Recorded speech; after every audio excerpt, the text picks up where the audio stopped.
Em 2019, devido ao aumento nos preços das passagens, alunos resolveram sair às ruas da capital chilena, Santiago, para protestar. Estes protestos foram tão grandes que o presidente Sebastián Piñera resolveu decretar estado de emergência no país. Tais protestos levaram algumas pessoas a refletir o quão adequado é o modelo econômico vigente no Chile para os países da América Latina. Alguns consideram tal modelo um exemplo a ser seguido, já outros consideram este um modelo a não ser seguido. O fato é que o Chile, em tão pouco tempo, conseguiu atingir níveis espetaculares em sua economia, níveis estes que colocam este país na terceira posição dos países mais desenvolvidos de todo o continente americano e o país com o maior PIB e IDH de toda a América Latina.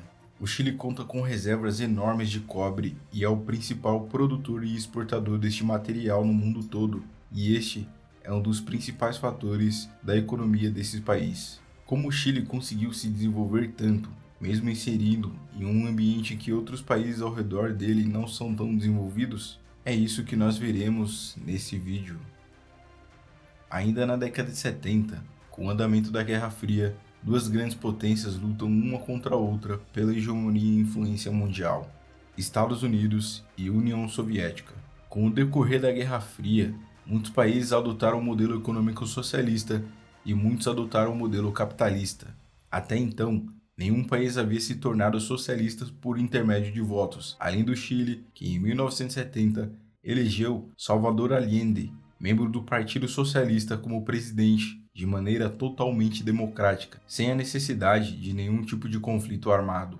O Chile encontrava-se em uma situação econômica muito delicada. A inflação estava em torno de 36% e a quantidade de pessoas que viviam abaixo da linha da pobreza era de mais de 60%. Allende decidiu colocar em prática sua agenda socialista por fazer uma reforma agrária, distribuindo terras para trabalhadores agrícolas, nacionalizando empresas de diversos setores da economia, como, por exemplo, oligopólios do setor bancário. Setor de telefonia também foi expropriado. Além disso, muitas empresas do setor alimentício e têxtil tiveram suas propriedades passadas para a mão do Estado.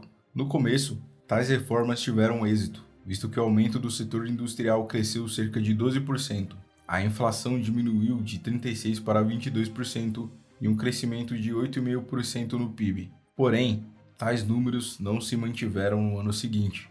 Havia muito receio que o estímulo à procura excedesse a produção, e foi justamente isso que aconteceu. Nos anos seguintes, em 1971 e 72, os preços subiram de 22% para 163%.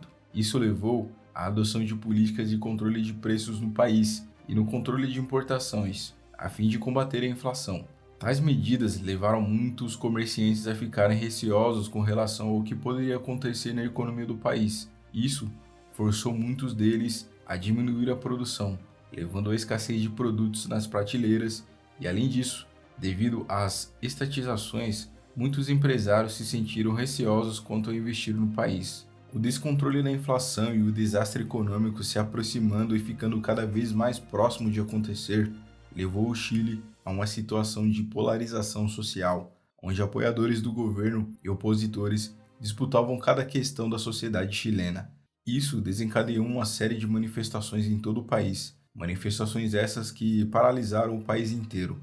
No dia 7 de setembro de 1973, o general do exército chileno, Augusto Pinochet, deu um golpe de Estado, destituindo o até então presidente Allende e instaurando uma ditadura militar no Chile. Inicialmente, Pinochet assumiu o poder sem um plano econômico bem definido, mas uma de suas promessas era de conter a hiperinflação vigente no país. Pinochet, logo em seguida, recorreu a medidas econômicas de cunho liberal da Escola de Chicago e resolveu permitir a entrada de um grupo de economistas oriundo dessa mesma escola no país. Esse grupo era conhecido como Chicago Boys. Pinochet, uma vez tendo chegado ao poder, resolveu desfazer tudo o que havia sido feito até então por Allende. Ele decidiu desfazer a reforma agrária, devolvendo todas as terras aos seus donos originais. Também, movimentos sociais e sindicais foram duramente reprimidos em seu governo. Uma série de controles monetários foram introduzidos, a fim de conter a inflação, que no ano de 1974 fecharia em aproximadamente 300%. Porém, essas medidas de controle não se mostraram efetivas, visto que em 1975 a economia do Chile havia despencado cerca de 12%, deixando o país numa quase depressão. Visando reduzir a participação do setor público na economia, que por sua vez o gasto público girava em torno de 12% do PIB do país, os Chicago Boys constataram que a inflação estava alta devido à quantidade de empresas que foram criadas no governo Allende e também porque o Estado imprimia muito dinheiro. Então, uma série de privatizações foram realizadas no Chile em 1975. Logo em seguida, a inflação sofreu uma queda significativa e essa queda se dá a duas coisas: a apreciação do peso chileno e a abertura comercial do país. Logo no ano seguinte, o governo do Chile resolveu fixar o câmbio a níveis sobreapreciados, e isso facilitava a importação e exportação, junto com a retirada de medidas protecionistas, facilitaram a queda da inflação. A retirada das tarifas que protegiam o mercado interno chileno tiveram bons impactos na redução da inflação. Isso se deu por um motivo muito simples: os produtores não mais tinham que repassar os custos nos preços finais dos produtos, quando os preços dos insumos sofriam aumento. Em 1978, a inflação ainda estava na casa dos 64%, e para tentar diminuir esse número, os Chicago Boys resolveram optar pela liberalização total do setor financeiro. Porém, o resultado se viu muito distante do esperado, pois acreditava-se que com tais medidas a poupança externa aumentaria no país. Assim, resultando num aumento na oferta de fundos para empréstimos para reduzir as taxas de juros interna e fazer com que a economia pudesse por si só incentivar o investimento e consumo devido ao crédito barato.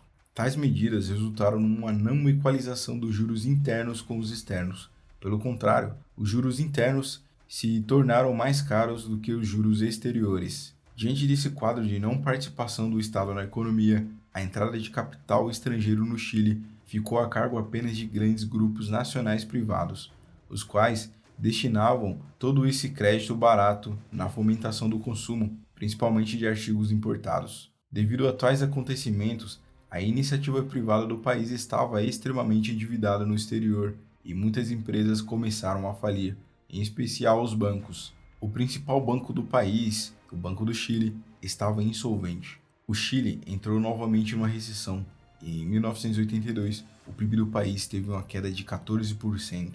Sobre todas essas circunstâncias econômicas que o Chile estava enfrentando, o governo Pinochet decidiu nacionalizar 14 bancos no Chile e subsidiar algumas empresas, com o objetivo de evitar uma nova crise ainda maior. Pinochet também resolveu criar um estatal no setor de minério de cobre, considerado esse um setor estratégico da economia do país. O Estado adotou um regime tributário que permite que empresas de mineração internacionais pudessem atuar no país, isso tudo com o objetivo de atrair capital estrangeiro para o país. Todas essas medidas tomadas pelo governo, além da boa localização do Chile, permitiram que tanto o setor estatal quanto o privado pudessem caminhar de mãos dadas e tornar o Chile o maior exportador de cobre do mundo, exportando principalmente para países próximos, como o Japão, Coreia do Sul e até mesmo o Brasil. Vale ressaltar também que o Chile, por intermédio de suas instituições públicas, investe muito em pesquisas que beneficiam o mercado de salmão, sendo esse um dos setores mais importantes na economia chilena e também da fruticultura. Ambos esses setores, como já mencionado, são extremamente importantes para a economia chilena. O Chile é o segundo maior produtor de salmão do mundo e o quinto maior produtor de vinhos. O Chile sofreu um milagre econômico desde a sua redemocratização em 1990, quando, por intermédio de um plebiscito, Augusto Pinochet resolveu deixar o poder após a eleição de Patrício Aylwin. Muitos se questionavam se as medidas de livre mercado adotadas no regime de Pinochet continuariam no novo regime democrático do Chile. E isso de fato se sucedeu, pois as reformas econômicas da era Pinochet foram aprofundadas e algumas novas até mesmo foram introduzidas. As privatizações continuam, mesmo que numa menor intensidade comparada ao período militar. Uma nova forma de participação privada na economia foi introduzida no período democrático através de sistema de concessões de obras de infraestrutura, no qual a administração e execução dessas obras passaram a ser de iniciativa privada. O Chile apresentou um crescimento fenomenal ainda nos anos 90, com cerca de 5% ao ano, superando a marca de 10% nos anos de 1992 e 1995. Todo esse crescimento teve uma breve interrupção quando a crise asiática afetou toda a América Latina, mas logo em seguida, a economia do Chile voltou a experienciar o crescimento que o país já estava acostumado. E um dos motivos para tal crescimento foi a valorização de cerca de 6% no preço do cobre, minério que se torna cada vez mais necessário e escasso. Todos esses avanços na área econômica do país, somado aos gastos do governo em áreas que melhoram a qualidade de vida das pessoas, como saúde e educação, tiveram resultados nunca vistos antes na América Latina. A taxa de pobreza caiu de mais de 38% para aproximadamente 12% em 2019, aumento na expectativa de vida e IDH. Porém, o Chile ainda se mantém um país com muitas desigualdades sociais, e isso é um dos fatores pelo qual pessoas afirmam que o modelo vigente no Chile não é apropriado e deve ser evitado de ser seguido por outros países da América Latina. Os 3% mais ricos do Chile possuem quase 30% de todas as riquezas do país. Isso, somado aos baixos gastos com programas sociais, motivaram muitas pessoas a saírem nas ruas de Santiago para protestarem. Outro problema no Chile é o seu sistema de previdência, no qual é privado e funciona por intermédio de um fundo de pensão, no qual as pessoas devem destinar parte de seus salários. Porém, esses fundos não são capazes de gerar sequer um salário mínimo chileno, e isso gera muita insatisfação na população. Por isso, o presidente Sebastián Piñera resolveu fazer um plebiscito para criar uma nova constituição que garanta melhores benefícios à população. Obrigado por assistir. Se você gostou desse vídeo, deixe o seu like aí embaixo, se inscreve no canal, compartilha e comenta a sua opinião.